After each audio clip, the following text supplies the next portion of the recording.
स्वागत आप सभी का। आप देख रहे हैं खास कार्यक्रम नजर और नजरिया। मैं हूं आपके साथ बुशरा खानम फहद।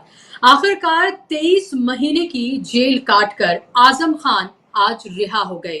आजम खान जैसे ही रिहा हुए, सीतापुर जेल के बाहर उनके चाहने वालों का तांता लगा हुआ था, लेकिन उसके साथ साथ भारी पुलिस बल भी वहां पर तैनात था। आपको ये पता ही है कि कैसे लगातार आजम खान और उनके परिवार को एक तरह से पॉलिटिकली टारगेट करके उनके पर 1 2 3 4 5 नहीं, पूरे 72 केसेस लगाकर उनको जेल के अंदर, जेल की सलाखों के पीछे डाल दिया गया था। लगातार उनकी सेहत खराब थी। उनकी पत्नी, उनके बेटे का लगातार ये कहना था कि उनकी सेहत बहुत खराब है। ये भी कहा गया कि जेल में उन्हें उस तरह से दवाइयां या जो खाने की एहतियात होती है वो नहीं हो पा रही है। आपको पता होगा कि उनके बेटे अब्दुल्ला आजम और उनकी पत्नी भी जेल में थी। वो अभी दोनों जेल से बाहर हैं और आज आखिरकार लंबे इंतजार के बाद आजम खान जेल से बाहर आ गए हैं। जेल से बाहर आने के बाद जो हुजूम देखने के लिए मिल रहा है, रामपुर में भी पूरी तैयारियां हैं। ये कहा जा रहा है कि बहुत ही एक ऐसे अवसर पर उनका आगमन हो रहा है, उनकी रिहाई हुई है जब नवरात्रि के दिन चल रहे हैं।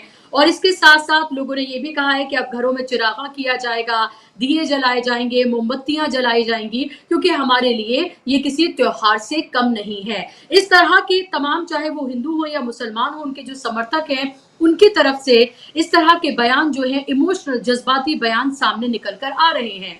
आजम खान भी आज मीडिया के सामने उन्होंने बहुत थोड़ा सा बोला, लेकिन जो बोला है वो बहुत पाए का बोला है। उन्होंने अपनी उन 3-4 लाइनों में अपना दर्द दिल भी बयां किया है और ये भी बयां किया है कि वो समाजवादी पार्टी के जो सरबराह अखिलेश यादव, वो क्या उनकी बातों को लेकर वो क्या सोचते हैं, आगे की उनकी क्या प्लानिंग है, क्या वो बीएसपी ज्वाइन करने जा रहे हैं, क्या वो अपनी कोई पार्टी बनाने जा रहे हैं। देखिए, इस बाइट में उन्होंने लगभग तमाम चीजों पर दबे अल्फाज में ही सही अपना बयान दिया है। सुनिए आप आजम खान को। से गुजरी और क्या कुछ इन दिनों में महसूस किया। पत्ता पत्ता बूटा बूटा हाल हमारा जाने है। अच्छा, एक अनुमान लगाया जा रहा है कि बसपा ज्वाइन करेंगे, इस तरह की अफवाहें पूरे प्रदेश में फैल रही हैं आपको लेकर। अब इस पर अभी कुछ कह तो सकता नहीं मैं। क्या अखिलेश यादव से किसी तरह से कोई बात हो पाई आपकी? जेल से बात नहीं हो पाती है। तो अब सियासत में किस तरह से आजम खान आएंगे? अभी तो इलाज करेंगे, अपना सेहत ठीक करेंगे, उसके बाद सोचेंगे क्या करना है। तो अभी अपना इलाज करेंगे, अपनी सेहत ठीक करेंगे, और क्या उसके बाद फिर वो कोई सियासी इलाज करने जा रहे हैं, ये महत्वपूर्ण सवाल है। जो बयान उन्होंने दिया है उसके बाद एक सियासी भूचाल उत्तर प्रदेश की सियासत में जरूर देखने के लिए मिल रहा है। अखिलेश यादव ने इसको एक जीत के तौर पर बताया है, इंसाफ के दिन तौर पर बताया है। आज के दिन को उन्होंने बाकायदा तौर पर ट्वीट भी किया और अपना बयान भी उन्होंने दिया है। लेकिन आप ये देखिए कि जब से आजम खान की पत्नी मायावती से मिली हैं, उसके बाद से ही लगातार ये माना जा रहा है कि क्या बीएसपी का दामन थाम सकते हैं आजम खान। क्या आजम खान अखिलेश यादव से नाराज है, समाजवादी पार्टी से वो नाराज है? दबे अल्फाज में ही सही, उनकी पत्नी की तरफ से इस तरह के बयान जरूर आए हैं और वक्त वक्त पर यह कहा जाता रहा है कि उनका पार्टी ने उस तरह से साथ नहीं दिया जिस तरह से दिया जाना चाहिए था।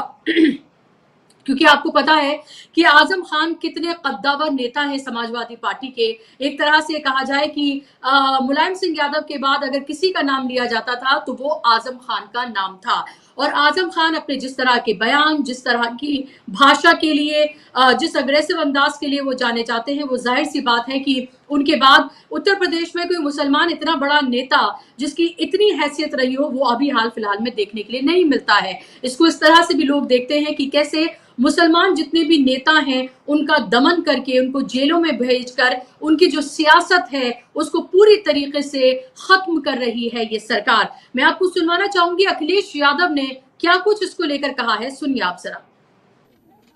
सर, ये कुछ चंडू खाने की खबरें चल रही थी कि आजम खान साहब वहाँ बसपा के नेताओं से संपर्क। देखिए, आदरणीय आजम खान साहब समाजवादी पार्टी और समाजवादी पार्टी के संस्थापक नेताजी और हम लोगों के साथ और भारतीय जनता पार्टी का मुकाबला करने पर आज से नहीं, न जाने कब से सबसे बड़ी भूमिका उनकी और समाजवादियों की रही है। और आज तो इतना खुशी का ये भी समय है कि जब आज मैं इन लोगों से मिल रहा हूं, जहां एक पुरानी जगह पहुंचे हैं, वहीं पर उन्हें भी आज ही न्याय मिला है। और हमें उम्मीद है कि आने वाले समय में उनके सभी मुकदमे खत्म होंगे और समाजवादी सरकार बनने पर जिस तरीके से मुख्यमंत्री जी ने अपने मुकदमे वापस लिए हैं, उन्होंने न केवल अपने मुकदमे वापस लिए हैं बल्कि डिप्टी सीएम के भी मुकदमे वापस लिए हैं, तमाम भाजपाई नेताओं के मुकदमे वापस लिए हैं। समाजवादी सरकार बनने पर जितने भी झूठे मुकदमे लगे हैं आदरणीय मोहम्मद आजम खान साहब पर, वो सब वापस लेने का काम सरकार में होगा। और ये सवाल भी आजम खान साहब से पूछा गया था। उनसे पूछा गया था कि अखिलेश यादव ये कह रहे हैं कि जब उनकी सरकार आएगी तो उनके ऊपर लगे हुए तमाम मुकदमे जो हैं वो हटा लिए जाएंगे, वापस ले लिए जाएंगे। तो आजम खान ने उस पर भी ये कहा कि मैं इस पर क्या कह सकता हूं। तो अभी वो बच भी रहे हैं लेकिन कह भी रहे हैं, पोजिशनिंग भी कर रहे हैं और छिपा भी रहे हैं, और यही सियासत है और आजम खान उसके माहिर हैं। अखिलेश यादव ने इसको लेकर ट्वीट भी किया है। अखिलेश यादव ने कहा है, माननीय आजम खान की रिहाई उनके और उनके परिवार और हम सब के साथ साथ उन सब लोगों के लिए राहत और खुशी की बात है जो इंसाफ में एतबार रखते हैं। न्याय में विश्वास को बनाए रखने के लिए अदालत का दिल से शुक्रिया। आज फर्जी मुकदमे करने वालों को भी ये सबक मिल गया कि हर झूठ की एक मियाद होती है और हर साजिश की भी। जो लोग सामाजिक सौहार्द के प्रतीक होते हैं, भाजपा को वो कभी अच्छे नहीं लगते। माननीय आजम खान जी एक बार फिर से हर उपेक्षित, पीड़ित, दुखी, अपमानित के साथ खड़े होकर भाजपाइयों और उनके संगी साथियों द्वारा किए जा रहे जनता के दमन के खिलाफ आवाज उठाएंगे और हमेशा की तरह देश प्रदेश की भावनात्मक एकता के प्रतीक बनकर समाजवादी मूल्यों और सिद्धांतों के लिए सामाजिक न्याय के संघर्ष की राह पर आगे बढ़ते जाएंगे। इंसाफ जिंदाबाद, ये लिखा है अखिलेश यादव ने। और अखिलेश यादव ने ट्वीट किया है। जाहिर सी बात है कि 2027 में उत्तर प्रदेश का चुनाव है। उत्तर प्रदेश के चुनाव में हमने देखा है कि अगर लोकसभा चुनाव की हम बात करते हैं तो मुसलमानों ने जो इंडिया गठबंधन है उसको एक तरफा भरकर वोट दिया था। और MY की बात की जाती है, PDA की जब वो बात करते हैं तो जाहिर सी बात है जो बड़ा तबका है मुसलमानों का 18% से ज्यादा उत्तर प्रदेश में, जो एक बड़े हिस्से में अपना एक मजबूत उनका प्रभुत्व है, वो ये हार और जीत का फैसला करते हैं। तो क्या इस तरह से भी अखिलेश यादव क्या आजम खान की रिहाई को देख रहे हैं और इसीलिए उन्होंने इस तरह का भावनात्मक मैसेज भी किया है। दूसरी तरफ एक और महत्वपूर्ण खबर है। आजम खान की मैं बात करूंगी, तफसील से बात की जाएगी, हर एंगल से बात की जाएगी और ये भी बात की जाएगी कि आखिर इसके क्या मायने हैं। उनके रिहाई के बाद किस तरह से उत्तर प्रदेश की सियासत में भूचाल आया है, सियासत किस तरह से बदलेगी और क्या वो एक्टिव पॉलिटिक्स में उस तरह से हमें नजर आएंगे जैसे हमें वो पहले नजर आते रहे हैं। और जिस तरह से रामपुर उनसे छीन लिया गया, क्या उसको वो वापस लेंगे, ये भी एक बड़ा सवाल है। लेकिन इसके अलावा एक और बड़ी खबर है। आपको पता है कि लगातार राहुल गांधी हो चाहे अखिलेश यादव हो, वो PTA की बात कर रहे हैं, वो जातिगत जनगणना की बात कर रहे हैं, सामाजिक न्याय, सामाजिक बराबरी की बात कर रहे हैं। और इससे कितनी घबराई हुई है, चाहे वो योगी सरकार हो या फिर नरेंद्र मोदी हो, ये किसी से छिपा नहीं है। इसीलिए उन्होंने आनन फानन में जातिगत जनगणना की उन्होंने बात की। और अब बिहार का इलेक्शन है, उसके बाद उत्तर प्रदेश का इलेक्शन है। लेकिन इस सब के बीच एक तुगलकी फरमान जो है वो उत्तर प्रदेश सरकार की तरफ से जारी किया गया है। यूपी सरकार ने जातिगत भेदभाव को खत्म करने की दिशा में, ऐसा उनकी तरफ से कहा जा रहा है। आगे आप समझिएगा कि भेदभाव खत्म करना है या फिर PTA और जो जातिगत जनगणना या सामाजिक न्याय और बराबरी की जो बात की जा रही है उसका डर और खौफ है। उत्तर प्रदेश में जाति आधारित रैलियों पर पूरी तरह से रोक लगा दी गई है। इसके साथ ही सार्वजनिक जगहों, पुलिस FIR, अरेस्ट मेमो और सरकारी डॉक्यूमेंट्स में भी किसी भी कास्ट को नहीं लिखा जाएगा। इस संबंध में मुख्य सचिव ने इलाहाबाद का हाई कोर्ट के हालिया ऐतिहासिक फैसले के अनुपालन में निर्देश जारी कर दिए गए हैं। और ये भी कहा गया है कि अब पुलिस रिकॉर्ड जैसे कि FIR, गिरफ्तारी मेमो में किसी भी व्यक्ति की जाति का उल्लेख नहीं किया जाएगा। और इसके साथ ही सरकारी और कानूनी दस्तावेज में भी जाति से संबंधित कॉलम को हटा दिया जाएगा। ये कदम सभी के साथ समान व्यवहार सुनिश्चित करेगा। हालांकि इस फैसले से कुछ मामलों में छूट रहेगी जहां जाति एक महत्वपूर्ण कानूनी पहलू है। और आप ये देख सकते हैं कि जिस तरह का निर्देश जारी किया गया है वो किस तरह का तुगलकी फरमान है। क्या इस तरह से वो किसी भी रैलियों में या ये डॉक्यूमेंट्स है उसमें जाति लिखने से वो मना कर सकते हैं? पूरी की पूरी उत्तर प्रदेश या पूरे भारत में भी आप देखिए, खासतौर पर आप जब बात करते हैं नॉर्थ इंडिया की, तो वहां पर तो पूरी सियासत ही जातिगत आधारित सियासत है। उनके साथ योगी आदित्यनाथ के साथ जो अलाय हैं, जो उनके साथ हैं, वो तो उनकी तो पूरी की पूरी सियासत ही जाति पर आधारित है, पार्टी उस पर बनी हुई है। तो क्या ये तमाम पाबंदियां वो उस पर भी लगा देंगे? और यही एक बड़ा सवाल है, और यही सवाल ही उठ रहा है कि क्या ऐसा करके क्या हासिल करना चाहती है उत्तर प्रदेश की सरकार। और इसको लेकर भी अखिलेश यादव ने अपना बयान दिया है। सुनिए आप उनका क्या कुछ कहना है, फिर मैं अपने मेहमानों के पास जाऊंगी। ये जो बार है, ये बार जो है, ये बार ये सरकार की नाकामी बता रहे हैं। देखिए एसटीएफ देखिए आप, ये देखिए आप अपॉइंटमेंट, ये देखिए आप देख सकते हैं अपने कैमरे से, देखिए आप ये जो ग्राफ्स हम लोगों ने आइडेंटिफाई करके बताया, ये भेदभाव कब खत्म होगा ये बताइए आप। आपकी गोरखपुर की पोस्टिंग है ये आपकी ये स्वजाति पोस्टिंग देख लीजिए आप, मुख्यालय के ठेके, कई ठेकों का भी ये देख लीजिए आप बार, ये देखिए आप। अब क्यों आप शांति में चले गए? यूपी एसटीएफ पोस्टिंग, ये देखिए आप भारतीय जनता पार्टी, ये पोस्टिंग, ये बार से आपके 15 में से 11 स्वजाति भर्ती, ये देखिए आप। अगर ये गलत है तो आप बताइए, ये अगर गलत हो तो बताइए आप। हाँ। और सबसे ज्यादा अन्याय तो दलितों के पास हो रहा है। कल को ये करेंगे कि भाई हरिजन एक्ट भी नहीं लिखा जाएगा, क्योंकि कोर्ट ने कहा जाति आधार पर। भाई जाति के आधार पर ही तो हरिजन एक्ट लिखा जाता है। भेदभाव जो है, जो अन्याय है, उसी की वजह से तो है।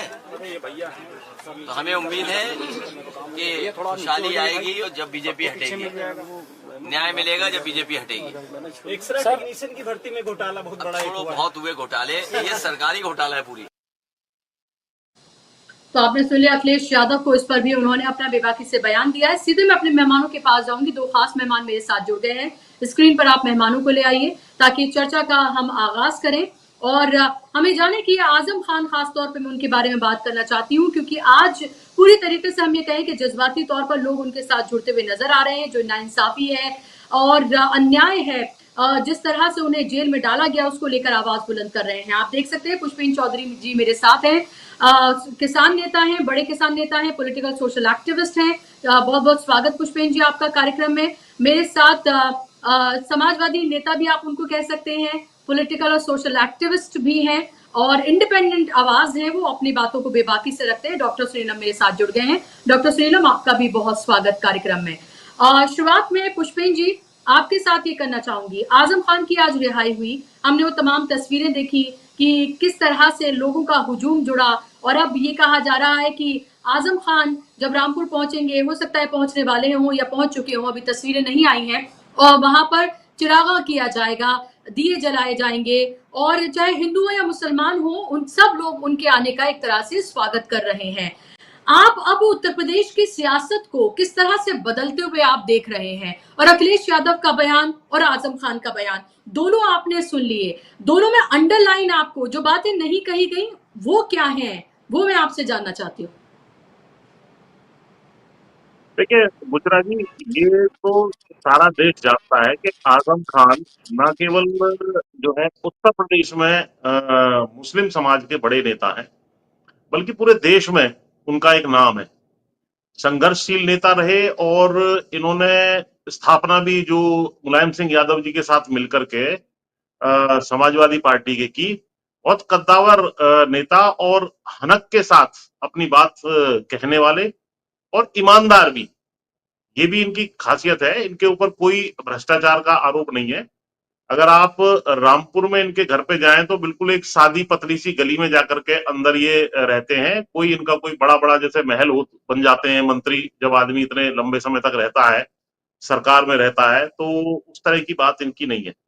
इनका केवल दोष इतना था कि मुस्लिम समाज की आवाज को इन्होंने मजबूती से उठाया और यूनिवर्सिटी वहां पर जो है स्थापित की, और उसके चलते इनके ऊपर इनको प्रताड़ित करने के लिए 70-72 मुकदमे सरकार ने लाद दिए। वो इसलिए नहीं लादे थे कि भाई इनका कोई दोष था वहां, इसलिए लादे थे कि जब इनके ऊपर मुकदमे लादे जाएंगे, इनको परेशान किया जाएगा, इनको जेल में डाला जाएगा, इनके बेटे को भी जेल में डाला गया, इनकी पत्नी के ऊपर भी जो है पूरी मुकदमेबाजी की गई, तो इस परिवार को मुसीबत में देख के, प्रताड़ित करके, और बाकी हिंदुओं की वोट हम जो है कंसोलिडेट करके अपने पक्ष में कर लेंगे, ये इनका षड्यंत्र और योजना भाजपा सरकार की रही। अब धीरे धीरे न्यायिक प्रक्रिया में तो वो मुकदमे कहीं ठहर नहीं पा रहे हैं, और इनको पहले जो है इनकी पत्नी जो है वो बाहर आई, उसके बाद बेटा भी बाहर आया, अब फाइनली ये भी बाहर आए, परंतु अपने इस जीवन काल के इस जो है समय में, जब इनकी एज भी काफी ज्यादा है, इस वक्त 5-5, 6-6, 7 साल से ये लगातार जेल में आना जाना, जब से ये योगी सरकार आई है 2017 के बाद से इनका लगा रहा, ये जो है कहीं ना कहीं माइनॉरिटीज के खिलाफ एक ग्रॉस एब्यूज ऑफ लॉ जिसको कहते हैं, कि जो प्रोसेस होता है उसको आप दुरुपयोग करके, कोर्ट्स का और न्यायिक प्रक्रिया का दुरुपयोग करके अपने विपक्षियों को किस तरीके से, क्योंकि ये टूटे नहीं कभी भी इन्होंने वो बात नहीं मानी जो भाजपा सरकार से मनवाना चाहती रही, और कभी भी जो है इन्होंने समाज का भी, जो अपना मुस्लिम समाज है उसके के पक्ष को छोड़ के, या कह सके गद्दारी करके ऐसी पार्टियों में जाने का काम नहीं किया जिससे कि इनके समाज के हित जो है उनका नुकसान होता, चाहे भले ही इनका खुद का व्यक्तिगत लाभ हो जाता, अन्यथा ये कोई मुकदमे नहीं थे और बनाए हुए मैन्युफैक्चर्ड मुकदमे थे।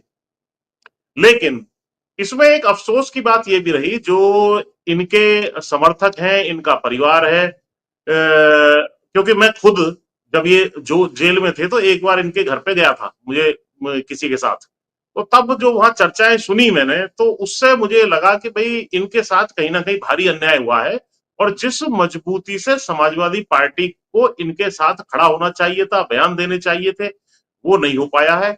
और कहीं ना कहीं मुझे ये भी महसूस हुआ, जो इनके समर्थकों ने बातें कही और इनके परिवार ने जो बातें कही, कि भाई कहीं ना कहीं ये भी एक डर शायद अखिलेश यादव के मन में रहा होगा कि यदि मैं मजबूती से इनके आजम खान जी के साथ खड़ा होता हूं या इनके पक्ष में बयान देता हूं, तो हिंदुत्व कंसोलिडेशन भाजपा के फेवर में हो सकता है।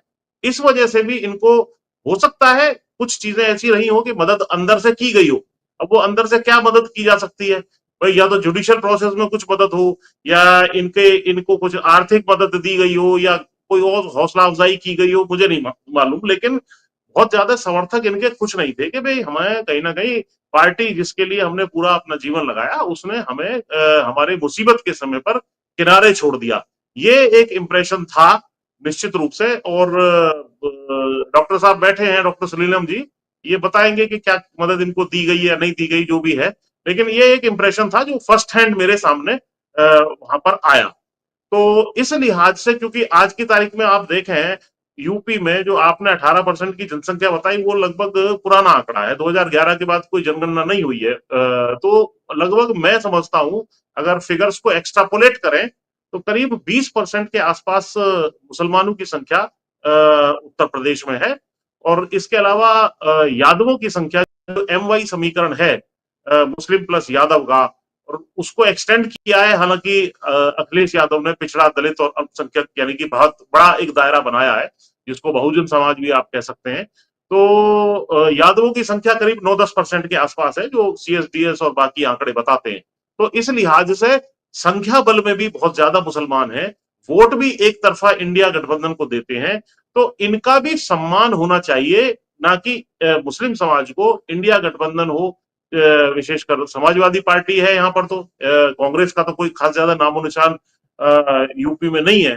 तो मुस्लिम समाज का भी पूरा सम्मान किया जाए, बिना इस चीज से भयभीत हुए कि यदि हमने मुसलमान को ज्यादा गले लगाया, इसको दिखा करके हिंदू कंसोलिडेशन हो जाएगा हमारे खिलाफ, और सारी वोट हमारी हिंदू की वोट दूसरी तरफ चली जाएंगी, यानी भाजपा की तरफ चली जाएगी।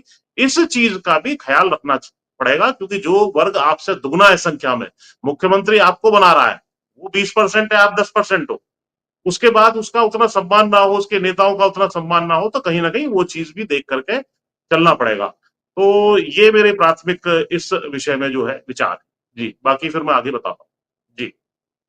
आप म्यूट है मैडम। जी, पुष्पिन जी, एक सवाल मैं एक उनका बयान सुन रही थी कि आजम खान का, और अभी क्योंकि वो रिहा हुए हैं तो उनके बहुत सारे बयान हैं जो ट्विटर पर और तमाम सोशल मीडिया पर वायरल हैं। उन्होंने ये कहा कि आप इस स्थिति में तो नहीं हैं कि आप बादशाह बन पाए, लेकिन इस स्थिति में तो आप आ जाएं कि आपके बगैर बादशाह ना बन पाए।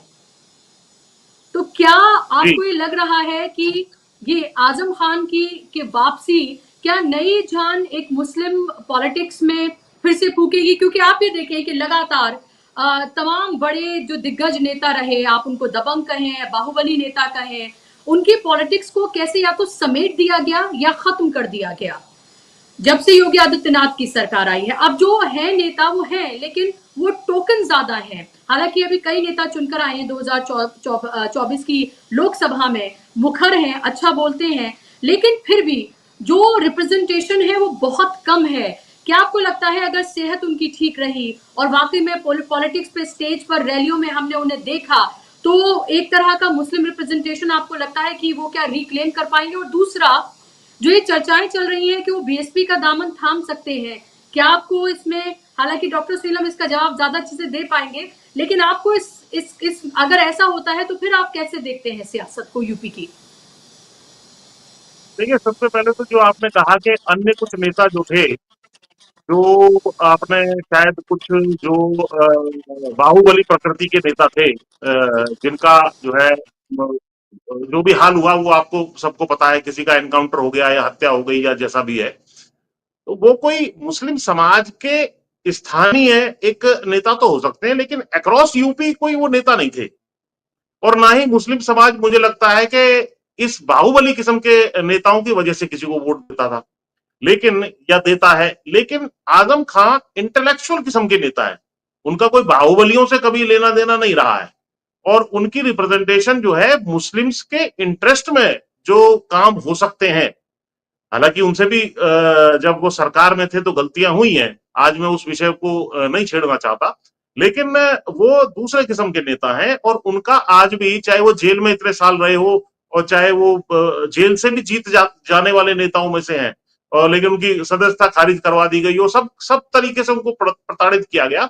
और जो हमें बताया गया था जब हम वहां गए थे उनके घर पर, कि भाई बिल्कुल आइसोलेटेड किस्म से उनको रखना, जो सांप कीड़े बिच्छू भी उनके आसपास आ जाया करते थे या जैसा भी है, तो वो बड़ा दयनीय स्थिति में उनका मतलब रहा। अब मुझे कोई याद नहीं आ पा रहा है कि कभी अखिलेश यादव उनसे जेल में मिलने गए थे या नहीं गए थे, ये मुझे अभी याद नहीं आ रहा है, लेकिन शायद अभी डॉक्टर साहब क्लियर करेंगे। शायद शिवपाल यादव जी एक दो बार गए हैं, लेकिन अखिलेश यादव जी शायद जेल में उनसे कभी मिलने नहीं गए, तो उससे एक हौसला बढ़ता है कहीं ना कहीं। अब दूसरी बात जो पॉलिटिकल उनकी है कि आगे उनकी पॉलिटिक्स समाजवादी पार्टी के साथ रहेगी, या वो बसपा में जाएंगे, या वो और कोई तीसरी अपनी पार्टी बनाएंगे, या वो कांग्रेस में जाएंगे। देखिए, ये तो भविष्य की बात जरूर है, लेकिन बसपा में जाने का मुझे उनका कोई खास ज्यादा सिस्टम नहीं लग रहा है। हालांकि ये खबरें आई थी, कितनी पुष्ट थी नहीं थी, कि साहब बसपा से मतलब मायावती जी से उनके परिवार के लोग या उनकी पत्नी मिले हैं, या कोई ऐसी बात संपर्क हुआ है। लेकिन वैसे मैं बताऊं कि अल्पसंख्यकों को इंडिया गठबंधन में रहने में ही लाभ है, लेकिन इसके साथ साथ इंडिया गठबंधन भी अल्पसंख्यकों को या अपने समर्थकों को टेकन फॉर ग्रांटेड ना ले, कि साहब अगर इनको हमने ज्यादा गले लगाया तो बाकी भाग जाएंगे। आप जो आपके हैं, आपको उनको गले लगाना पड़ेगा, उनकी मुसीबत में उनके साथ खड़ा होना पड़ेगा, उनकी उनकी जो दुश्वारियां हैं, उन पे अटैक होते हैं तो उनपे उनकी रक्षा करनी पड़ेगी, क्योंकि उनके वोटों के आधार पर ही आप 37 सीटों पे बैठे हैं आज, ये नहीं भूलना चाहिए हमें। तो अब ये तो भविष्य में पता लगेगा कि ये क्या करेंगे। अपनी पार्टी बनाने का भी मुझे लगता नहीं कि उनका कोई इरादा होगा, क्योंकि मुस्लिम नेता के उसमें कोई पार्टी बने, वो भी बहुत ज्यादा मुझे मैं देख नहीं पा रहा हूँ। जी जी, बिल्कुल। ये मुझे भी लगता है कि अपनी पार्टी तो शायद वो नहीं बनाएंगे, क्योंकि उनको पता है कि सियासत पूरी तरीके से बदल गई है, और जब उनके फेवर की भी हुआ करती थी उन्होंने, तब भी वो समाजवादी पार्टी के साथ हमेशा रहे, समाजवादी रहे, और अभी भी समाजवादी ही हैं। हालांकि अब क्या कोई बदलाव होता है, मसलहतन वो कुछ करने जा रहे हैं, ये एक अलग बात है। डॉक्टर सुहेल, आपको मैं शामिल करना चाहूंगी कि आजम खान की रिहाई हो गई, अखिलेश यादव का बयान सुना, आजम खान का भी हमने बयान सुन लिया। आजम खान कुछ खुलकर नहीं बोल रहे हैं। अखिलेश यादव स्वागत कर रहे हैं, इंसाफ की जीत इसको बता रहे हैं, इंसाफ जिंदाबाद वो कह रहे हैं। लेकिन क्या आपको लग रहा है कि इतने साल वो जब जेल में रहे ऑन एंड ऑफ, और अब लगभग 2 साल के बाद वो जेल से आए हैं, क्या समाजवादी पार्टी ने उनके साथ इंसाफ किया? अखिलेश यादव ने उनके साथ इंसाफ किया? इतने कद्दावर नेता की उनकी तूती बोलती थी, वो इतने बड़े नेता थे कि कहें कि समाजवादी पार्टी में उनके बगैर पत्ता नहीं हिलता था। क्या वाकई में वो अहमियत जेल जाने के बाद उनको दी गई, या फिर अखिलेश यादव को वो डर सताया कि अगर खुला उनको सपोर्ट किया गया तो कहीं ऐसा ना हो कि उन्हें यादव मुसलमानों के अलावा जो वोट मिल रहा है वो उनसे छिटक जाए, और इस चक्कर में कहीं ना कहीं अखिलेश यादव ने अनदेखी की आजम खान की। मुसलमानों में नाराजगी तो है इसको लेकर।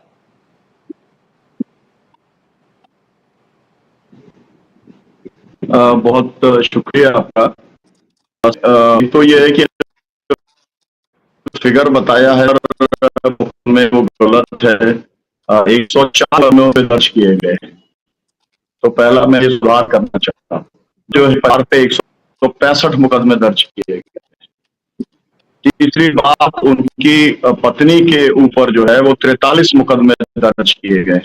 तो ये चाहिए था कि आपका जैसा जो प्रेस्टिजियस शो है इसके अंदर ये बात होनी चाहिए थी कि किस तरीके से स्टेट जो है वो फर्जी मुकदमा लगाता है, और केवल इसलिए लगा रहा है कि एक उन्होंने बना यूनिवर्सिटी, एक अलीगढ़ मुस्लिम यूनिवर्सिटी बनी थी, एक यूनिवर्सिटी जो है वो आजम साहब ना दी, कहीं मुसलमान पॉलिटिक ना जाए, कहीं वो करके और अपने संविधान के लिए निकलना जाए, डॉक्टर सुनीलम आपको और रोकना इसी पड़ेगा की मुझे। सजा उन्हें।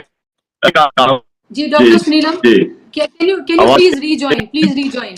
जी आपकी आवाज बिल्कुल नहीं आ रही है, और मैं चाहती हूँ कि आपकी बात जो है दर्शकों तक पहुंचे, क्योंकि जो आप आंकड़े दे पाएंगे, जो बातें कह पाएंगे, वो कोई और नहीं रख पाएगा। Please rejoin.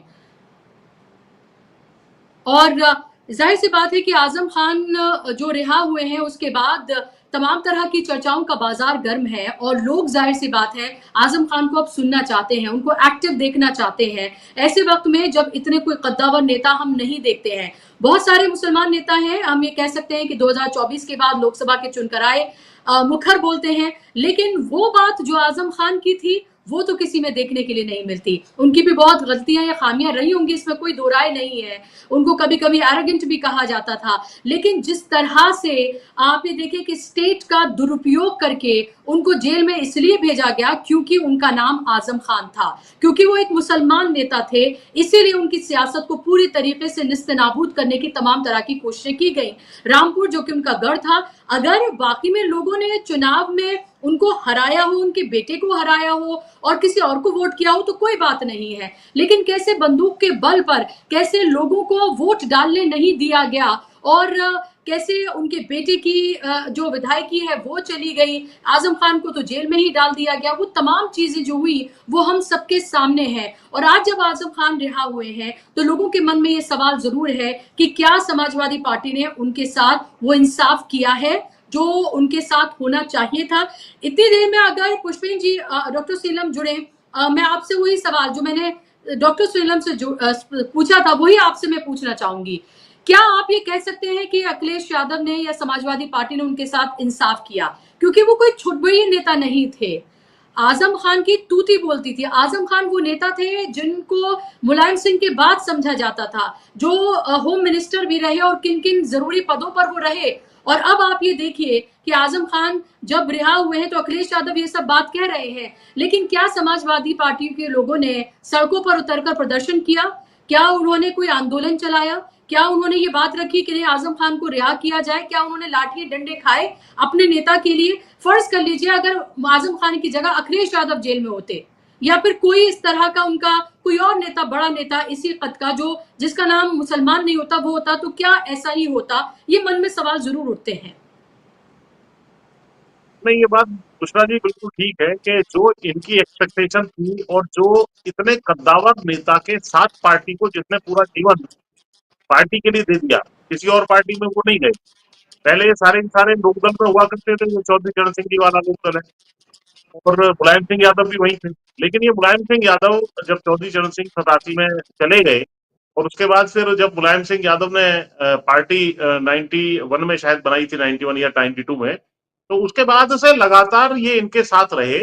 कुछ दिनों इनकी तकरार अमर सिंह वगैरह से भी हुई, कुछ दिन निष्कासित भी पार्टी से कर दिए गए थे, लेकिन कभी भी इन्होंने किसी और पार्टी को ज्वाइन नहीं किया और मजबूती से जो है समाजवादी पार्टी के साथ रहे और एक इंटेलेक्चुअल किस्म के ये नेता रहे जो बहुत ही मुलायम तरीके से बोलते थे, लेकिन इतनी सख्त टिप्पणियां इनकी हो जाती थी, होती थी, मीनिंग उसमें ऐसे निकलते थे जो सियासी वास्तव में सियासत होती है, उस तरह के बयान।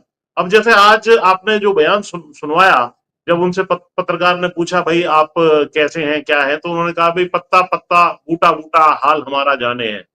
तो ये अंडरलाइन मैसेज ये है कि मैं अभी कोई इस स्थिति में हूं नहीं है। और जब उनसे पूछा भाई आगे पॉलिटिकल क्या करना है, तो उन्होंने कहा भाई मेरा स्वास्थ्य ठीक नहीं है, तो स्वास्थ्य के ऊपर मुझे अपना ध्यान देना है।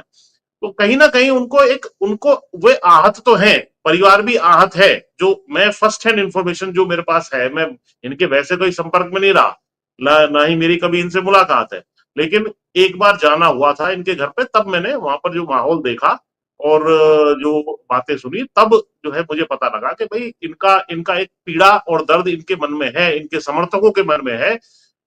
और हो सकता है समर्थकों ने दबाव भी कई बार बनाया हो कि भाई आप समाजवादी पार्टी छोड़ दीजिए, लेकिन इन्होंने समाजवादी पार्टी के खिलाफ, मुलायम सिंह अखिलेश यादव जी के खिलाफ कभी कोई बयान ऐसा नहीं दिया। अपनी डिग्निटी इन्होंने मेंटेन रखी और जो जौहर यूनिवर्सिटी वो वहां बनाना चाहते थे, उसी प्रोजेक्ट को जो चाहते थे कि भाई मुसलमान वहां पढ़ लिख करके, जैसे अलीगढ़ मुस्लिम यूनिवर्सिटी है, उस तरीके का एक संस्थान बड़ा बन जाए, उसको वो चाहते थे।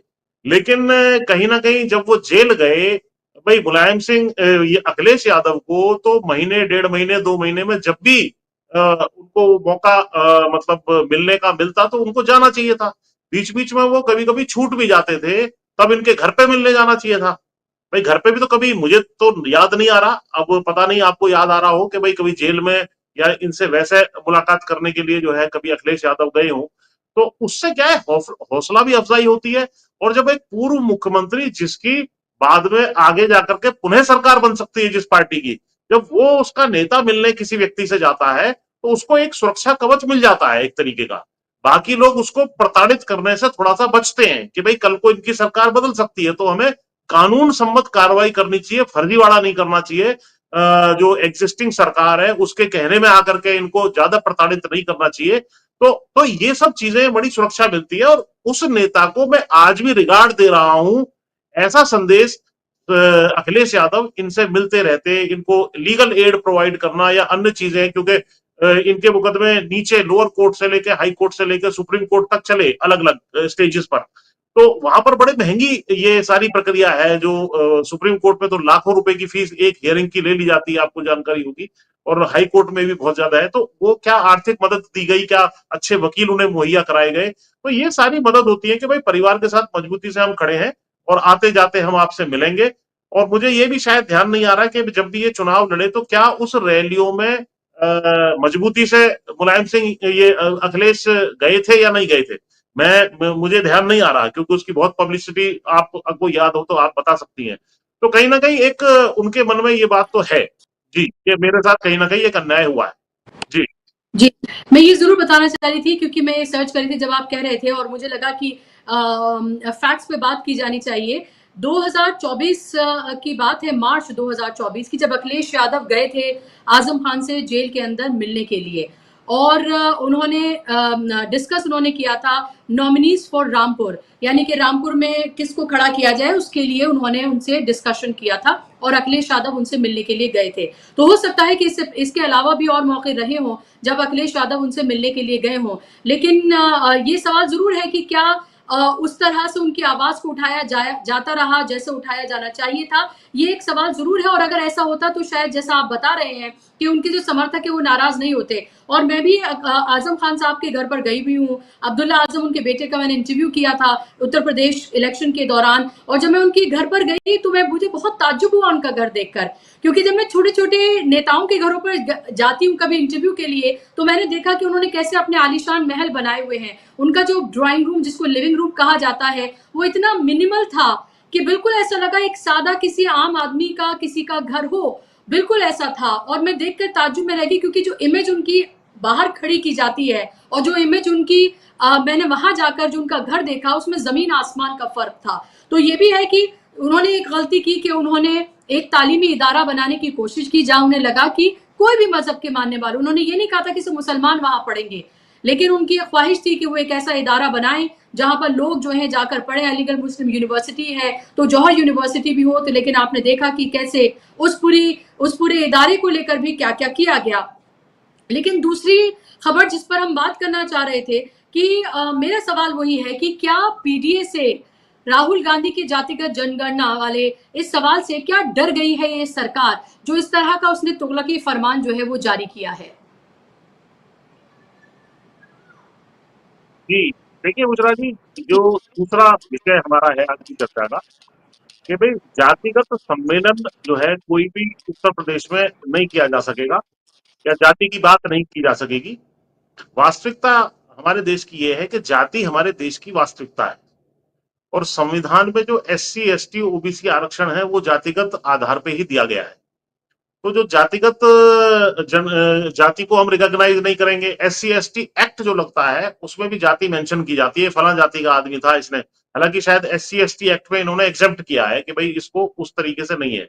लेकिन जो बात अभी थोड़ी देर पहले आपने बयान सुनवाया कि अपने स्वजातीय लोगों को बड़े बड़े पदों पे भरने का काम जो इस सरकार में, उत्तर प्रदेश में योगी सरकार में चल रहा है, उसको हाईलाइट किया। अभी अखिलेश यादव जी ने भी अपने जो है एक सबूत दिखाया कि इतने पद थे, उसमें से इतने मेजोरिटी जो पद थे वो कहीं ना कहीं सजातीयों को दे दिए गए। तो ये चीज जो है कहीं भी भूलने लायक नहीं है, ना भूली जाएगी। जाति इस देश की सच्चाई है, क्योंकि जाति के अनुसार ही संसाधनों का वितरण है, सामाजिक सम्मान है, सामाजिक संसाधनों और सारे नेटवर्क का जो लाभार्थी है वो भी जाति के अनुसार ही है। जो जितना ऊपर बैठा हुआ है उसका उतना ही ज्यादा सम्मान है, जो जितना नीचे बैठा हुआ है वो उतना ही ज्यादा अपमानित और प्रताड़ित इस देश में है। ऊपर वाले के पास ज्यादा संसाधन है, नीचे वाले के पास संसाधन नहीं है। और आरक्षण इसीलिए व्यवस्था पूरी लागू की गई थी। मैं तो कुछ दिन पहले ये जो वो है इंदिरा साहनी केस का पूरा जजमेंट मेरे पास है, इसमें भी विस्तार से कोई भी व्यक्ति पढ़ सकता है कि किस किस तरीके से जातियों का जो है समावेश करके और जातियों के माध्यम से ही हमने आरक्षण की व्यवस्था की है। तो ये चीज जो निकली है इसके पीछे हमें जाना पड़ेगा। इसके पीछे इनको ये भय है कि जो राहुल गांधी ने अभी बात की है जातिगत जनगणना की, और जिसको दबाव बनने के बाद और 2024 का नतीजा इनके खिलाफ आने के बाद, जिसमें पीडीए की बात भी शामिल है जो अखिलेश यादव ने की, और 33 सीट पर 80 में से 33 सीट पर जो है गिर गई भाजपा। तो अब इनको ये लगता है योगी जी को कि 2027 के चुनाव में यदि जातियों की बात हुई तो हिंदू कंसोलिडेशन जो हम करना चाहते हैं वो संभव नहीं है, क्योंकि जातियां अपना अपना इंटरेस्ट मांगेंगी। तो इस वजह से जो है कहीं ना कहीं ये सब चीजें की गई हैं। मेरे ख्याल से डॉक्टर साहब भी चुके हैं, यदि डॉक्टर साहब चाहें तो, क्योंकि मैं काफी देर बोल चुका, तो आप ले सकती हैं इसको फिर कंटिन्यू। जी बिल्कुल जी। आई होप डॉक्टर श्रीराम अब आपकी आवाज हम सुन पाए। जो सवाल मैंने आवाज आ रही है क्या? जी आपकी आवाज आ रही है, अभी ठीक आ रही है आपकी आवाज। जी प्लीज आप अपनी बात को आप रखिए कि जो सवाल मेरा था और डिटेल वो सवाल है। जी मेरा वही, मैंने एक तो ये कहा कि 104 मुकदमे हैं, 104 में से केवल 12 मुकदमों में फैसला हुआ है, सब फर्जी मुकदमे हैं।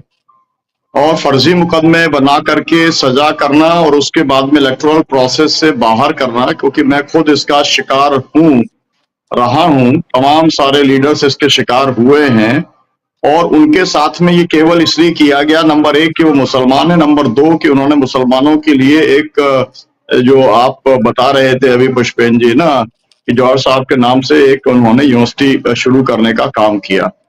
अब सवाल ये है कि समाजवादी पार्टी से क्या रिश्ता है। तो असल में पुष्पेन जी एक बार घर गए, मैं कम से कम 100 बार मिला आजम खान साहब से, क्योंकि वो मध्य प्रदेश बहुत आते थे और मध्य प्रदेश में चौधरी मुनव्वर सलीम को राज्यसभा का मेंबर इसलिए बनाया गया था क्योंकि एक तरीके से वो आजम खान साहब के प्रवक्ता थे, और इसलिए मध्य प्रदेश से उनका मतलब लोगों को लगता है कि केवल उत्तर प्रदेश से उनका रिश्ता था, लेकिन पूरे देश के अंदर अलग अलग जगह जाते थे और मध्य प्रदेश उनका बहुत प्रिय था, विशेष तौर पर विदिशा और भोपाल, इसलिए मैं जानता हूँ। दूसरी बात यह है कि आपको मालूम है कि कपिल सिब्बल को जो राज्यसभा दी गई थी वो केवल और केवल इसलिए दी गई थी क्योंकि वो जो है आजम खान साहब के केसेस को वो लड़ने का काम जो है उनके द्वारा किया जा रहा था।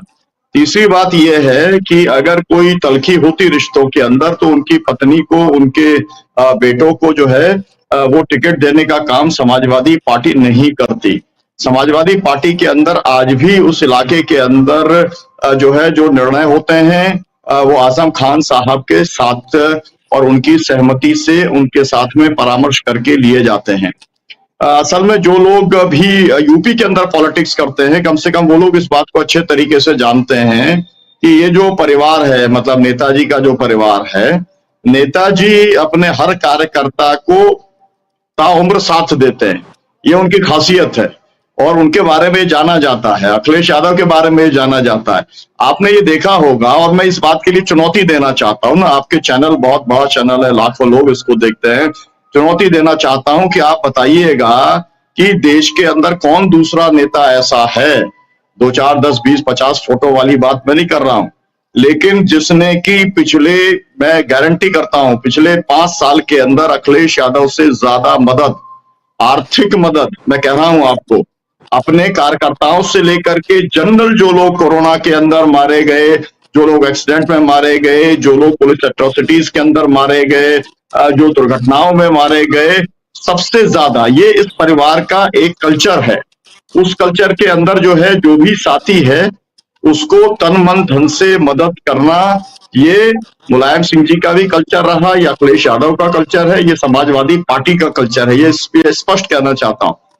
मुझे वो दिन याद है बुशरा जी, जब आजम खान साहब बीच में कुछ नाराज हो गए थे और गोरखपुर के अंदर पार्टी का सम्मेलन था, मैं भी उस समय मंच के ऊपर था, और फिर लौट करके आए थे, दोनों लौट करके आकर के रो करके गले मिले थे। ये मतलब हजारों लोग थे, कम से कम 50,000 लोग थे इस बात के गवाह, और उसके बाद में दोनों ने जो इमोशनल भाषण दिया था, सबको मालूम है कि आजम खान साहब का वर्ड जो है वो नेताजी के लिए फाइनल वर्ड हुआ करता था पूरी पॉलिटिक्स के अंदर, और ये रिश्ता कोई एक दिन नहीं चला, कोई एक दशक नहीं चला, पूरे जीवन भर चला। और मैं ये आपसे कह सकता हूं कि मेरा जो अपना अनुभव है कि अखिलेश यादव वो सब रिश्ते जिनको नेताजी निभाते थे, उन सबको शिद्दत के साथ रिस्पेक्टफुली निभाने का काम करते हैं। तो मेरा कहना ये है कि ये सब कयासबाजी है। जो पॉलिटिक्स है वो पॉलिटिक्स के अंदर ये परिवार हो और चाहे नेताजी का परिवार हो, वो हर समय साथ रहा था, साथ रहा है, और मुझे ऐसा लगता है और मैं गारंटी से कह सकता हूं कि वो साथ रहने वाले हैं। अब देखिए दबाव की आप पॉलिटिक्स देखिए, आपने 12 लोगों को, मैं आपको एक बहुत छोटा सा उदाहरण दिखाता हूं, मतलब ये इनके सामने हार्दिक पटेल को मैं नाखून के बराबर का नेता मानता हूं आजम खान के साथ, लेकिन गुजरात का बहुत बड़ा नेता था, है ना, पटेलों का बहुत बड़ा नेता था, उसके ऊपर इतने सारे मुकदमे ठोक दिए गए कि आखिरी में जाकर के उसको तो बीजेपी के अंदर जाना पड़ा, वो कांग्रेस का वाइस प्रेसिडेंट था। लेकिन ऐसी स्थिति, और ये बात व्यक्तिशः मैं ऑन रिकॉर्ड कह सकता हूं, ये बात हार्दिक पटेल ने मुझसे कही, डॉक्टर सुनीलम जैसे आपको सजा हुई ऐसे मेरे को होने वाली है, जैसे आपके ऊपर मुकदमे लगे मेरे ऊपर मुकदमे जो है, उनके ऊपर जो है 150 से ज्यादा मुकदमे ठोक दिए गए। मेरा कहने का मतलब ये है कि ये जो भाजपा की सरकार है, संघी सरकार है, योगी की सरकार है, ये आदमी के ऊपर इतना मुकदमा लगा देते हैं कि ये उसको तोड़ना चाहते हैं। लेकिन आजम खान साहब, उनका परिवार, उनकी पत्नी, उनके दोनों बेटे बहू, वो आज तक कोई भी टूटा नहीं है, और वो टूटा इसलिए नहीं है क्योंकि समाजवादी पार्टी उनके साथ में खड़ी हुई है, क्योंकि अखिलेश यादव उनके साथ में खड़े हुए हैं। और मैं ये कहना चाहता हूं, मुझे इस बात का बहुत कष्ट है कि जो पूरे की पूरी बहस होनी चाहिए थी, पूरे के पूरे मीडिया के ऊपर जो बहस होनी चाहिए थी, वो इस बात को लेकर के होनी चाहिए थी कि कितना जुल्म और ज्यादती एक आजम खान साहब के ऊपर हुई है। और ये भाजपा सरकार ने की है, योगी सरकार ने की है, और केवल इसलिए की है। आपको मालूम है कि दो दो बड़े नेताओं को तो जो है वो गोली मारने का काम और एक जहर देने का काम ये सब हो गया। हमारे लिए तो ये सबसे बड़ा एक सुकून की बात है कि आजम खान साहब 23 महीने जो जेल में रह करके जिंदा वापस आ गए हैं। मैं आपको खुद का ये अपना मैं आपसे कह सकता हूं कि मेरे मन में बार बार मुझे इस बात का एक अंदेशा लगता था कि ये लोग एनकाउंटर वाले लोग हैं, इनको एनकाउंटर करके मार देने में, मरवा देने में तड़ी पार लोग हैं। इन्हें कोई बिल्कुल भी जरा भी हया शर्म तो छोड़िए, कोई मानवता का भी कोई मतलब नहीं है। इसलिए आजम खान साहब बाहर आए, आज कम से कम सुरक्षित हैं, अस्वस्थ हैं थोड़ा बहुत, वो स्वस्थ हो जाएंगे। और मैं ये भी कहना चाहता हूं, जिसने भी तकरीर सुनी होगी जिंदगी में एक बार भी, वो आजम खान साहब का दीवाना हो गया होगा। और ये भी मेरी चुनौती है किसी को भी, आप जो आज डीवी लाइव देख रहा है, मैं आपसे कहना चाहता हूं, आप यूट्यूब पे चले जाइए, हजारों तकरीरें उनकी मिल जाइए, कोई एक आप सुन लीजिए और आप इस व्यक्ति के दीवाने हो जाएंगे। ये राष्ट्रवादी व्यक्ति है, ये समाजवादी व्यक्ति है, ये इस देश के लिए कमिटेड व्यक्ति है। इसने कभी इधर उधर देखा नहीं, बहुत बार ये चला के पार्टी बनाने वाले हैं, इधर जाने वाले हैं, उधर जाने वाले हैं, लेकिन इन बातों का मुझे लगता है कोई अर्थ नहीं है। एक ही बात का अर्थ है कि इनके साथ बहुत ज्यादा जुल्म जाती हुई है। कितने दिन बाहर रहे,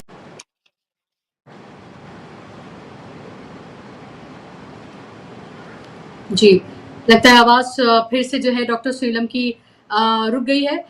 लेकिन महत्वपूर्ण बातें यहाँ पर डॉक्टर सुनीलम कह रहे हैं और कहीं ना कहीं ये भी लगता है कि अगर मेन स्ट्रीम मीडिया, सो कॉल मेन स्ट्रीम मीडिया का एक धड़ा अगर ये तमाम प्लांटेड खबरें चला रहा है कि वो क्या बीएसपी में जा सकते हैं, क्या वो अपनी पार्टी बना सकते हैं, तो ये क्या उन तमाम खबरों से डाइवर्ट करने के लिए क्या ये किया जा रहा है, ताकि जो भारतीय जनता पार्टी, क्योंकि स्टेट का जुल्म है ये जो साफ तौर पर दिख रहा है, और अगर उनके पर आरोप सिद्ध हो गए होते तो जाहिर सी बात है कि वो इस तरह से छूटते नहीं जितने मुकदमे उनके ऊपर लगे हैं।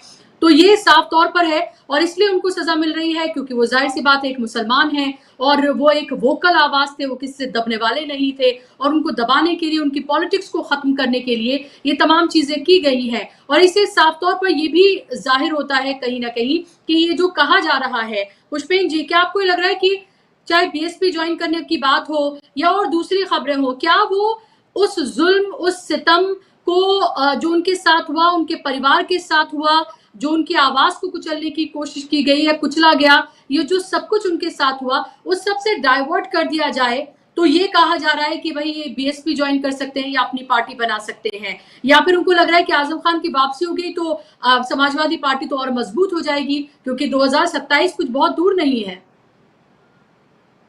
देखिए, किसी भी नेता को जेल में डालने से या उनको छोड़ने से जो भी पॉलिटिकल लाभ भाजपा को हो सकता है वो इसको लेंगे। अब ये भी कहा जा सकता है एक एंगल के भाई अभी इनको इसलिए छोड़ा गया है बाहर ताकि ये कुछ बयान ऐसे दें और उससे जो है हिंदू कंसोलिडेशन हो, ये भी एक एंगल है।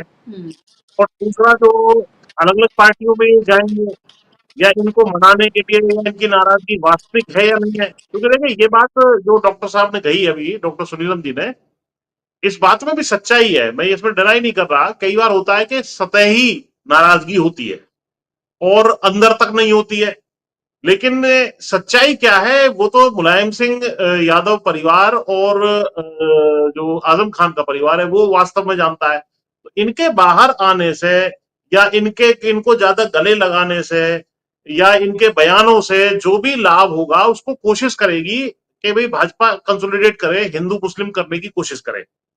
और ये रूमर्स चलाना मीडिया में कि साहब ये उस पार्टी में जा सकते हैं, उस पार्टी में जा सकते हैं, क्योंकि मायावती जी के लिए भी बार बार कहा जाता है वो कहीं ना कहीं भाजपा के एजेंडे का समर्थन करती हैं या उसको पूरा करने का काम इनडायरेक्टली कर रही हैं।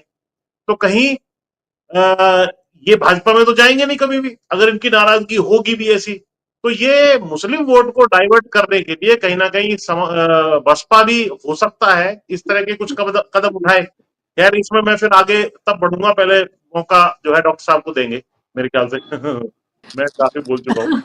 बिल्कुल, आज थोड़ा सा डॉक्टर साहब का जो है वो सिग्नल्स का इशू है। डॉक्टर साहब प्लीज अपनी बात को रखिए, लेकिन एक सवाल भी मेरा फिर जी, सवाल ये जरूर उठता है डॉक्टर साहब की, अगर फिर लोगों को ये जो नाराजगी है, मुसलमानों में नाराजगी है, मैं इसको डिनाई नहीं करूंगी, और ये मैं ऐसे ही नहीं कह रही हूँ, आपको पता है कि मेरी कुछ लोगों से कि उस बिना पर ही मैं ये कह रही हूँ बात।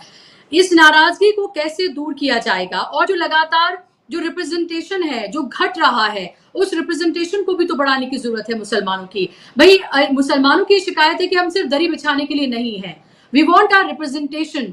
हम चाहते हैं कि हम असेंबली में नजर आए, पार्लियामेंट में नजर आए, ताकि हम अपनी आवाज को, जैसे किसी भी कास्ट या किसी भी रिलीजन के लोगों की आवाज, वही जो उनका लिव्ड एक्सपीरियंस है लोगों का, वही उठा सकते हैं। तो मेरा सवाल यह है कि आप अपनी बात को पूरा करिए, लेकिन इस पर भी वक्त कम है, तो संक्षेप में प्लीज। मेरा कहना यह है कि समाजवादी पार्टी में जितना पेशन है मुस्लिमों का, उतना किसी पार्टी के अंदर नहीं है, ये मैं आगे से कह सकता हूँ। आप चाहें तो इसका आप तुलना कर सकती हैं। ये बात मैं इसलिए जानता हूँ कि पिछली बार का जब विधानसभा का चुनाव था, मैं 100 सीटों के ऊपर गया था। 100 सीटों के ऊपर हर जगह पर जो है मुस्लिम पदाधिकारी थे, साइलेंटली काम कर रहे थे, सामने आकर के वो बड़ी मीटिंग्स करने का काम नहीं कर रहे थे, क्योंकि पोलराइजेशन वाली बात जो है सबके जहन के अंदर एकदम स्पष्ट थी। पार्टी को ये अच्छे तरीके से मालूम है कि आप पूरे के पूरे, आप देख लीजिए कितने जिला अध्यक्ष हैं, कितने जनपद अध्यक्ष हैं, कितने, मतलब जितने लोगों को रिप्रेजेंटेशन समाजवादी पार्टी ने दिया है उतना किसी पार्टी ने दिया नहीं है। और ये भी बात एकदम साफ है कि जो आज खड़ा है, आप मेरे को बताइए कि अगर जो है कांग्रेस को और समाजवादी पार्टी के गठबंधन को अगर 42 सीट्स अगर लोकसभा के अंदर मिली, तो क्यों मिली? इसलिए मिली ना क्योंकि मुस्लिम ने एक एन ब्लॉक जो है वो साथ देने का काम किया। तो ये वाली बात तो हम बराबर सुनते रहे हैं, हमें बराबर जब भी आता है मैं सुनता हूँ कि अब नाराज हो गया है समाजवादी पार्टी से मुस्लिम, और अब कोई कहता है कांग्रेस में जा रहा है, कोई कहता है कि अब बीएसपी में जा रहा है। लेकिन बीएसपी तो 3-3 बार जो है सरकार बना चुकी है बीजेपी के साथ में, उसके साथ तो जाने का कोई सवाल नहीं है। कांग्रेस पार्टी जो है अभी भी 2% वाली पार्टी है, उसके साथ जाने का सवाल नहीं है। तो मामला एकदम साफ है। और मैं आपसे कहता हूं, और मैं पुष्पेंद्र जी से भी कहूंगा, आपने एक बार के अनुभव को आपने 3-4 बार यहाँ बताया, मैं आपसे कहूंगा कि आप समाजवादी पार्टी के कार्यालय में 7 दिन जाइए, रोज कम से कम 1000 लोग वहां पर आते हैं, जिनसे अखिलेश यादव जी अपने पार्टी के कार्यालय के जो ऑफिस में एक हॉल बना हुआ उसमें बातचीत करते हैं। आप केवल इतना देख लीजिए कि उसके अंदर कितने मुस्लिम आते हैं। अगर मेरा आपसे गारंटी है कि आप खुद आकर के आप इस शो के ऊपर कहेंगे, और फिर आप किसी पार्टी के कार्यालय में चले जाइएगा, फिर आप जो है चले जाइए बहुजन समाज पार्टी के कार्यालय में, कांग्रेस पार्टी के कार्यालय में, और वहां पर देख लीजिएगा कुल आते ही कितने लोग हैं और उसमें से मुस्लिम कितने आते हैं। मैं ये कहता हूं कि अगर आप ये देखिएगा, और ये वाली बात तो मैंने देखी, मैं तो मतलब जो है इस बात से बहुत आश्चर्यचकित हूं कि पूरा के, जैसे अभी मैं महाराष्ट्र से आया हूं, पूना से मैं आया हूं, और इसके पहले मैं पूरा का पूरा 20 दिन में बिहार के अंदर था। बिहार में तो समाजवादी पार्टी नहीं है ना, लेकिन आपको बड़े पैमाने पर जब तुषार गांधी जी कहीं पर भी गए तो वहां पर जो लोग मिलने के लिए आए, वो उसके अंदर जो है काफी बड़ी संख्या के अंदर मुस्लिम होते हैं, और वो बताते हैं कि हम लोग तो समाजवादी हैं। मेरा कहने का मतलब ये है कि ये कोई आज का मसला नहीं है, ये क्योंकि पॉलिसीज का मसला है। समाजवादी पार्टी के पॉलिसीज या समाजवादी आंदोलन के 90 साल की जो पॉलिसीज रही हैं, उसने अकलियत को जिस तरीके से स्थान देने का काम किया, भागीदारी देने का काम किया, उसने जिस तरीके से भारत पाकिस्तान के पार्टीशन का विरोध करने का काम किया, उसके बाद में जब बन गया, 2 देश बन गए, तो फिर ये कहा डॉक्टर लोहिया ने कि भारत पाक महासंघ बनना चाहिए, जिसको हम लोग बांग्लादेश भारत महासंघ के तौर पे हम लोग चलाने का काम करते हैं। तो मैं ये कहना चाहता हूं आपसे कि इस देश के अंदर जो मुस्लिम कम्युनिटी है, सबसे ज्यादा ज्यादती चुन चुन करके उसके खिलाफ में हो रही है। सबसे ज्यादा या तो दलितों को जेल में भेजा जाता है, आदिवासियों को भेजा जाता है, या मुसलमानों को जेल के अंदर भेजने का काम किया जाता है। और इसलिए मैं आपसे कह रहा हूं कि जो है समाजवादियों का तो ये खैर कमिटमेंट है, लेकिन आगे एक और मैं कहना चाहता हूं बुशरा जी आपसे बात, कि पीडीए को रोकने के लिए जो लाया है कि जाति संगठनों के ऊपर एक प्रतिबंध लगाने की जो बात की है, मैं उस समय बोलता रह गया, शायद से मेरा कनेक्शन कट गया था। मैं तो योगी जी को आपके चैनल के माध्यम से चुनौती देना चाहता हूं, अगर दम है तो रोकने का काम करना। पीडीए की पाठशाला गांव-गांव में चल रही है, तो तुम्हारी अगर हिम्मत है, कितने मुकदमे लिखाओगे, कितने पर्चे लिखाने का काम करोगे? तुम्हारी सरकार जाने वाली है और तुम तो खुद अपने मुकदमों के लिए रोने वाले तुम मुख्यमंत्री हो। समाजवादी कोई रोया नहीं है, इमरजेंसी भी लगी तो समाजवादियों ने माफी नहीं मांगी। बहुत जितने संगी थे सब माफी मांग करके बाहर आ गए, अटल जी सहित। पुराना वीर सावरकर से लेके सबका इतिहास है, माफी मांगने का इतिहास है। समाजवादियों ने कभी माफी नहीं मांगी है, लड़ने का काम किया है, जेल जाने का काम किया है, मुकदमे झेलने का काम किया है। तो मेरा कहना ये है कि ये जो योगी जी को अब लगता है कि वो जातियों की मीटिंगें बंद हो जाएंगी, मतलब मीटिंगें जो है धर्म के नाम पर गुंडागर्दी चलेगी। मतलब मैं बहुत स्पष्ट तौर पे आपसे कहना चाहता हूं कि आप जो है अंडे बेचने वाले या जो है मांस बेचने वाले, मछली बेचने वाले, इन लोगों की दुकानों को आप तोड़ेंगे, उनको आप बंद करने का काम करेंगे। मतलब ये पूरा का पूरा लुम्पनाइजेशन ऑफ पॉलिटिक्स है, जो कि सरकार के पूरे संरक्षण के अंदर हो रही है। समाजवादी पार्टी इसका विरोध करती है, समाजवादी पार्टी उन लोगों के साथ में खड़ी होती है। तो अगर इन्हें लगता है कि ये जाति के संगठनों को कोई रोक पाएंगे, मीटिंग कर पाएंगे, तो फिर पीडीए को रोकने का मामला नहीं है। पीडीए उनको परास्त करने का एक पूरा का पूरा एक सामाजिक मोर्चा बना हुआ है। रोकने का कोई सवाल नहीं है। हम आजम खान साहब बाहर आए, उनका बहुत स्वागत है और वो ना जाए फिर से, ये सुनिश्चित करने के लिए पूरी कानूनी लड़ाई को लड़ने का काम समाजवादी पार्टी पहले भी करती रही है, आगे भी करती रहेगी। लेकिन आजम खान साहब जो है इस जीवन में तो डरेंगे नहीं, अभी तक वो डरे नहीं तो उनके पास में तो बहुत पहले से मौका था ना। क्या दिक्कत की बात है? एक बार अगर वो समझौता कर लेते तो उन्हें तो मतलब ये छोटा मोटा वहां की कैबिनेट का मंत्री बना देते, हो सकता है उनको जो है राष्ट्रपति बना देते अगर वो समझौता कर लेते। लेकिन आजम खान जो है वो जो मतलब किसी कीमत के ऊपर वो समझौता करने वाले व्यक्ति नहीं है। जैसे समाजवादी समझौता नहीं करते, वो सच्चे समाजवादी हैं। ये बात मैं आपसे कहना चाहता हूँ। जी बिल्कुल। 30 सेकंड अगर आप कोई जवाब देना चाहते हैं Pushpen ji, if you want to keep your अगर आप अपना कोई पॉइंट रखना चाहते हैं 30 सेकंड, फिर मैं वाइंड अप करती हूँ जी। नहीं, बाकी सारी बातें तो आई गई हैं और डॉक्टर साहब ने भी काफी अच्छे तरीके से सारी बातें कही हैं। हम लोग तो चाहते हैं कि जो मोदी को उखाड़ करके फेंकना है, तो सारे लोगों को, चाहे थोड़ी बहुत कोई नाराजगी है या नहीं है, उसको भी छोड़ो, दरकिनार करो और कंसोलिडेटेड रहो, इंडिया गठबंधन के साथ खड़े रहो। तभी उसमें ही सारे देश के संविधान की, अल्पसंख्यकों की, पिछड़ा, दलित, अल्पसंख्यक, किसान, कमेरा, मजदूर, सबकी भलाई है। यही संदेश मैं देना चाहता हूँ। जी बिल्कुल। बहुत बहुत शुक्रिया आप दोनों मेहमानों का, डॉक्टर सुनीलम आपका और पुष्पेन जी आपका, कार्यक्रम का हिस्सा बनने के लिए, समय देने के लिए आपका बहुत बहुत धन्यवाद। शुक्रिया आप तमाम दर्शकों का भी इस कार्यक्रम का हिस्सा बनने के लिए। नमस्कार।